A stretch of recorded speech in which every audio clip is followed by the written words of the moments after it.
nasta'in ala umuri dunya waddin wassalatu wassalamu ala habibi rabbil alamin sayyidina Muhammadin wa ala alihi wa sahbihi ajma'in. Amma ba'd.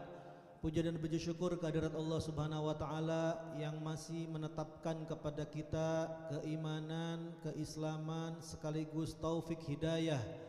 Yang petunjuk ini di mana kita harus selalu memohon meminta kepada Allah Subhanahu wa taala dalam sehari semalam jangan sampai kurang daripada 17 kali. Meminta petunjuk kepada Allah Subhanahu wa taala dalam 17 rakaat yang kita kerjakan di dalam salat 5 waktu. Sehari semalam kita selalu berdoa kepada Allah, ihdinas siratal. Kita minta petunjuk kepada Allah jalan yang lurus. Apa itu jalan yang lurus? Apakah jalannya Allah, jalannya Nabi?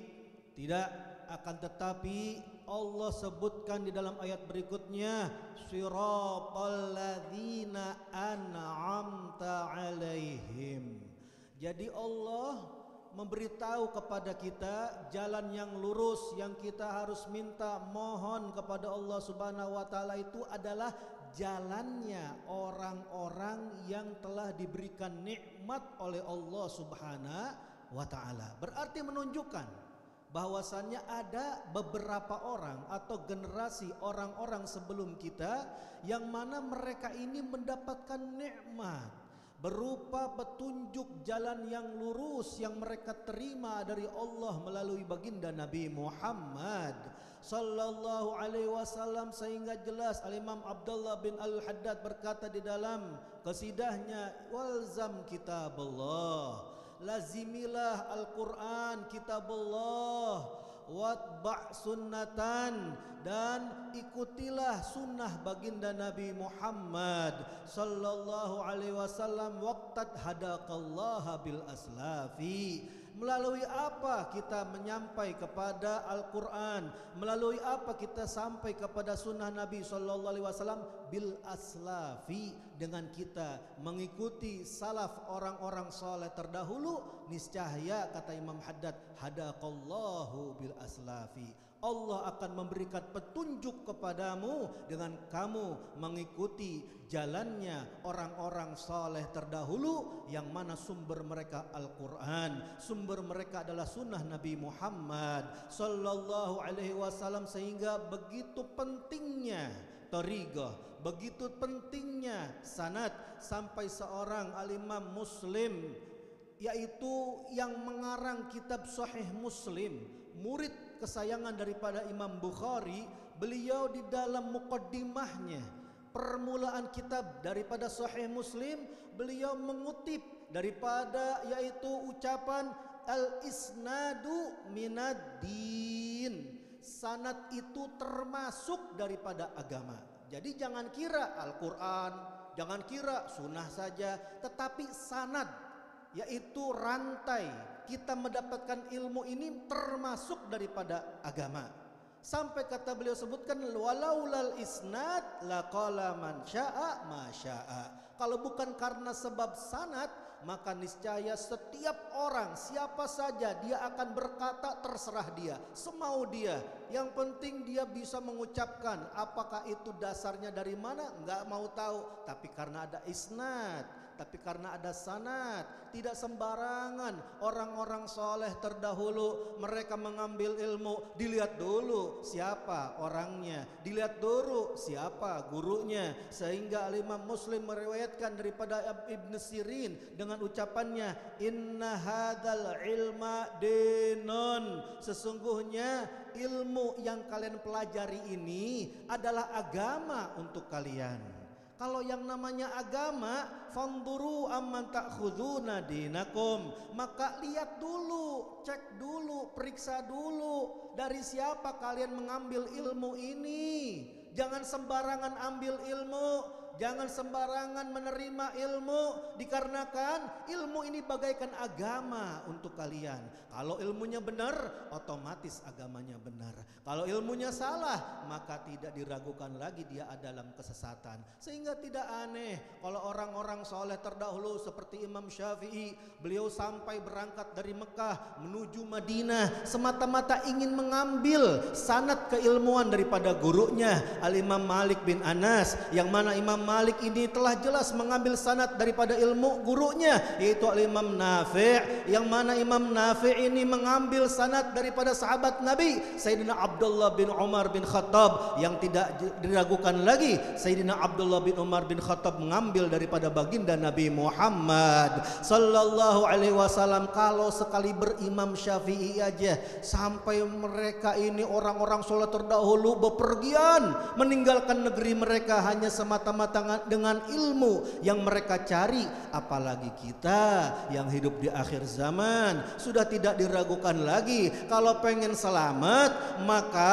peganglah dengan yaitu seteguh-teguhnya jalannya para habaib, jalannya para ahli baitin Nabi Muhammad sallallahu alaihi wasallam, tariqah ala Ba'alawi yang menyambung kepada Faqihul Muqaddam Muhammad bin Ali Ba'alawi dan sampai bersambung kepada baginda Nabi Muhammad sallallahu alaihi wasallam yang telah disebutkan oleh Imam Al-Qutub Al-Habib Ali Al-Habsyi, musalsalatun minhum asadidu akhdhihim ila khair Mahmud wa Ashraful Hammadi, sanad yang tersambung secara terperinci sampai sebaik-baiknya yang terpuji dan sebaik-baiknya memuji yaitu baginda Nabi Muhammad sallallahu alaihi wasallam, tariqatur rusydin gattalagga ila alladzi laha minasiri amjadun khalaifu amjadi, yaitu jalan petunjuk yang telah diterima oleh orang-orang mulia yang mana mereka memiliki sir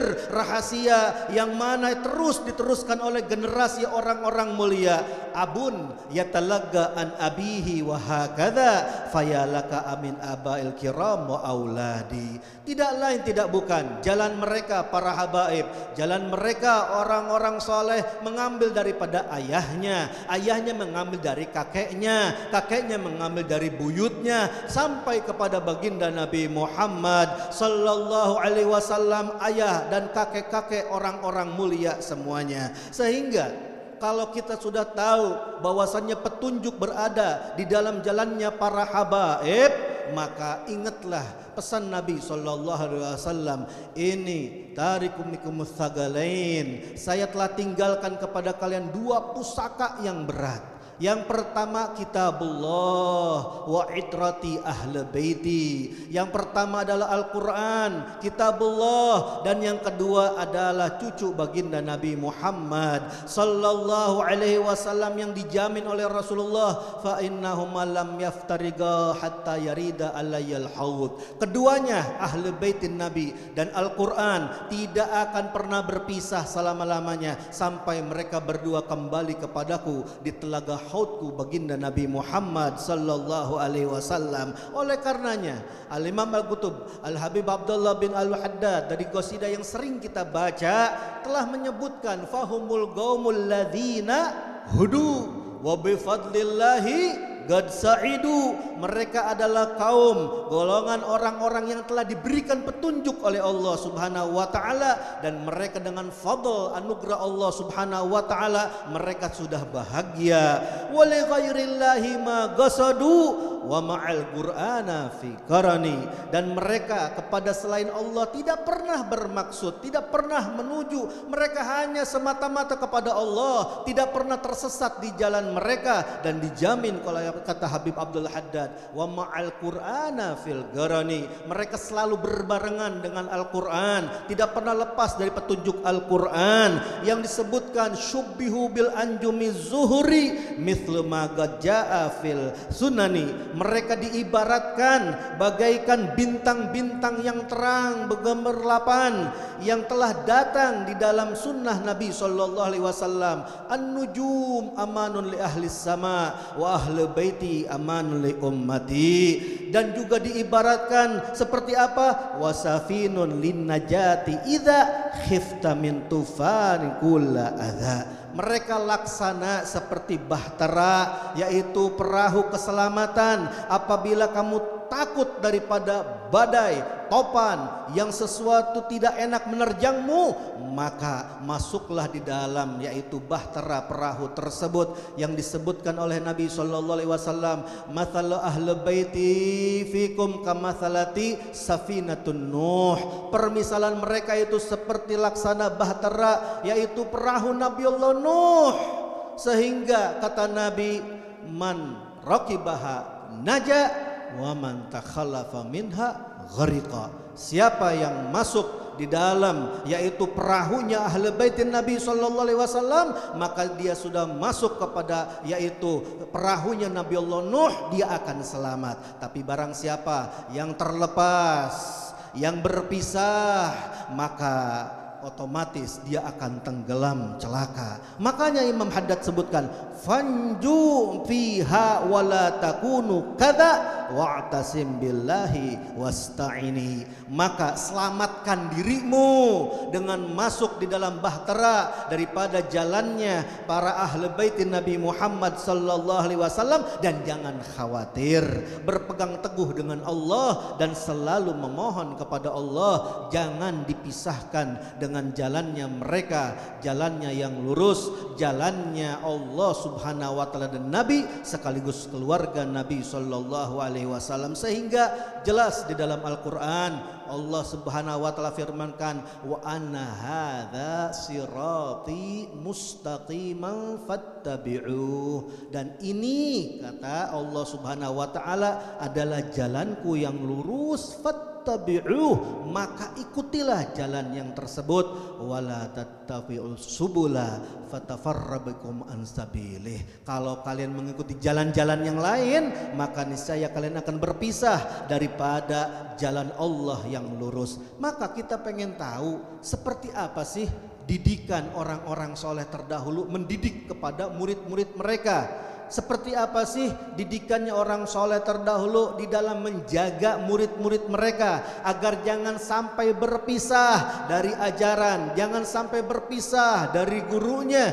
Maka Al-Imam Al-Qutub Al-Habib Ali bin Hasan Al-Attas akan bercerita perihal tentang datuknya, yaitu Sahibur Ratib Qutbil Anfas Nibras Al-Habib Umar bin Abdurrahman Al-Attas di dalam menjaga, yaitu muridnya yang terkenal dengan Syekh Ali bin Abdullah Baras. Maka Al-Habib Ali bin Hasan bercerita, lamma aqbala Syekh Ali bin Abdullah Baras ala suluk fi tariqil gom, maka ketika Syekh Ali Baras pertama kali beliau menempuh jalannya tariqah daripada kaum Sadah al-Ba'lawi, wa tawajjaha bis salati wa dzikri lillahi wa shaumi ala yadil Habib Umar bin Abdurrahman Al-Attas. Lihat didikan Habib Umar bin Abdurrahman Al-Attas. Beliau Syekh Ali Baras langsung berorientasi, beliau mengkhususkan dengan salat, beliau mengkhususkan dengan zikir, beliau mengkhususkan dengan berpuasa melalui didikan langsung gurunya Habib Umar bin Abdurrahman Al-Attas, menunjukkan jalan mereka, ajaran mereka tidak ada kesesatan sama sekali. Semuanya sesuai dengan ajaran Nabi sallallahu alaihi wasallam. Dan juga tidak cukup dengan itu, ja'ala Al-Habib Umar wadhifat Syekh Ali min al-khidmah ba'dal qiyam bi wadhaifil ibadatil madhkurah. Sampai Al-Habib Umar bin Abdurrahman Al-Attas tidak cukup dengan, yaitu memerintahkan kepada Syekh Ali Baras dengan ibadah-ibadah tersebut, akan tetapi menjadikan tugas kepada Syekh Ali Baras untuk berkhidmat kepada Habib Umar, berkhidmat kepada gurunya setelah melaksanakan amalan-amalan ibadah tersebut. Seperti apa? Nazhul ma' lil bait, seperti menimba air untuk keperluan rumah Al-Habib Umar bin Abdurrahman Al-Attas. Lihat, orang-orang soleh terdahulu tidak dididik dengan ilmu, tidak dididik dengan ibadah, akan tetapi dididik dengan khidmah, menjiwai dengan yaitu gurunya, sehingga satu visi, satu misi, satu hati dengan gurunya. Beliau memikirkan kebutuhan air untuk gurunya, waraqil ghanam, bahkan hewan-hewan peliharaan Habib Umar bin Abdurrahman Al-Attas, kambing-kambingnya digembalakan juga oleh Syekh Ali Baros. Wal hatab, bahkan sampai mencari kayu bakar untuk kebutuhan masak keluarga Habib Umar, ini dicari juga oleh Syekh Ali Baros, dikarenakan ini adalah perintah khidmah daripada gurunya. Wa kana al-walid Umar katsirul asfar. Sedangkan kenapa kok Habib Umar tidak sendiri yang melaksanakan daripada kebutuhan rumahnya? Dikarenakan kita punya datuk Habib Umar bin Abdurrahman Al-Attas ini adalah kasirul asfar. Beliau adalah sosok yang banyak sekali bepergian, selalu menyibukkan dirinya dalam berdakwah, jarang ada di rumah. Wal ikhtilaf wal maji wal mirah fil afaq, beliau ini bolak-balik pulang pergi mengembara berkelana, yaitu di negeri Hadramut sana berdakwah. Hatta annahu gala, sampai Habib Umar sendiri pernah mengakui dirinya, ini gharibun fid dunya, saya ini laksana layak orang yang asing yang hidup di dunia. Wama wajabat alayyal jumu'ah fi balad, sampai-sampai saking asingnya kata Habib Umar, tidak diwajibkan kewajiban sholat Jumat untukku di satu negeri. Kenapa? Karena Habib Umar ini tidak pernah menetap di satu negeri, selalu berpindah, selalu berdakwah. Fakana aktsar ma yakhtalifu fi buldan Wadi Ahmad, dan katanya Habib Umar ini paling sering mendatangi daerah daripada Wadi Ahmad. Wa yatakallafu bi ahlihi fi jamil masalih diniyah wa dunyawiyah wal ukhrawiyah, bahkan beliau sampai susah payah menyusahkan dirinya untuk mendidik penduduk warga negeri Wadi Ahmad di dalam perkara maslahat-maslahat agama, perkara maslahat-maslahat dunia, perkara maslahat-maslahat akhirat. Li'annal wadil madhkur fi awaliz zaman inna makana fi ghaflatin wa nisyan, karena penduduk negeri daripada Wadi Ahmad di awal-awal peradabannya itu kehidupannya nggak jauh daripada kelalaian, nggak jauh daripada lupa dari Allah Subhanahu wa taala. Hatta galal Habib Abdullah Haddad, sampai sahib ratib Habib Abdullah Haddad mengakui, wallahi demi Allah, inna Wadi Ahmad kana fi fatratin, sesungguhnya kota Wadi Ahmad itu ada dalam masa periode kekosongan. Wa innama istaftahahu al-Habib Umar Al-Attas, yang mana bisa mulai dibuka kebaikan daripada negeri Wadi Ahmad itu tidak lain tidak bukan dikarenakan oleh wujud Al-Habib Umar bin Abdurrahman Al-Attas. Maka diceritakan, fabainamal Habib Umar fi baladir Rihib, ketika Habib Umar berada di kota Rihib, falam yash'ur illa bidukhuli Syekh Ali alaih, beliau tidak sadar kecuali tiba-tiba Syekh Ali Baros datang kepada Al-Habib Umar. Habib Umar lagi di Rihib, Syekh Ali Baros ada di Huraidah dengan tugasnya, tiba-tiba datang. Wa qad ja'a min Huraidah, ini Syekh Ali Baros enggak sembarangan, datang dari Huraidah, dari negeri yang jauh menuju Habib Umar yang ada di Rihib. Wa tarakat darak alladzi darrakahu bihil Habib Umar, yang mana ini adalah perkara yang luar biasa dikarenakan Syekh Ali Baros meninggalkan tugas yang mana tugas tersebut sudah disuruh oleh gurunya Habib Umar untuk dilazimi oleh Syekh Ali Baros. Faqala lahu, maka Al Habib Umar bingung, heran, ada apa dengan engkau? Perkara apa? Urusan apa wahai Ali sehingga kau harus meninggalkan tugasmu dari Huraidah menuju aku? Fagala. Lihat bagaimana ucapan Syekh Ali Baros yang polos, yang mana ini bulannya bulan Dzulhijjah, bulan ibadah, yaitu melaksanakan haji. Inni nawaitul hajj ila baitillah wa ziyarah Rasulillah, sesungguhnya saya tahun ini ingin berniat untuk melaksanakan ibadah haji ke Baitullahil Haram sekaligus ziarah baginda Nabi Muhammad sallallahu alaihi wasallam di Madinah. Ini sebab yang mana sebabnya ibadah. Syekh Ali Baros harus meninggalkan tugas gurunya, meninggalkan kewajiban kepada gurunya hanya semata-mata karena ingin melaksanakan ibadah haji dan ziarah ke makam Nabi. Ini johirnya bagus, ini johirnya baik. Tapi lihat bagaimana ucapan seorang guru yang mengetahui kemaslahatan kepada muridnya. Faqala lahul Habib Umar, maka jawaban Habib Umar yaitu dengan ucapan hadza hajjun iblis. Ini model yang kayak begini, wahai Ali, sesungguhnya hajinya iblis, wa ziyarat iblis. Dan kau berziarah bukan menziarahi Nabi, akan tetapi yang kau ziarahi adalah iblis. Kok bisa ucapan Habib Umar berkata kepada muridnya seperti itu? Li'annahu istaktsara laka khidmatana.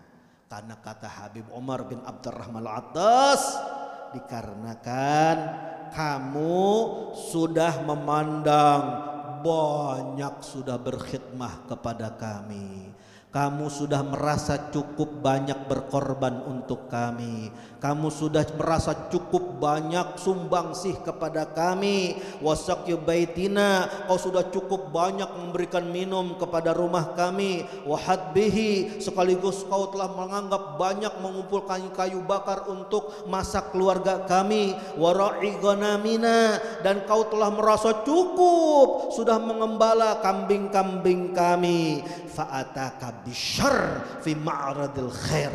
Maka kata Habib Umar, si iblis itu datang kepadamu membawa keburukan dibungkus dengan penampilan kebaikan.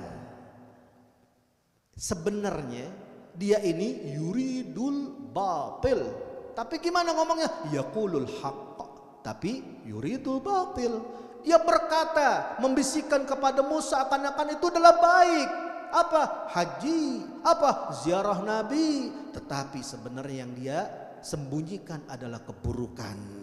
Alima annahu law qala laka, iblis tuh paham, iblis tuh tahu bahwasannya seandainya iblis menggoda berkata kepadamu, wahai Ali, farik habibak, berpisahlah, tinggalkanlah Habib kamu, Habib Umar bin Abdurrahman Al-Attas, watruk khidmatahu, dan kau tinggalkan khidmah engkau kepada gurumu Habib Umar, lam yakdir ala dzalik.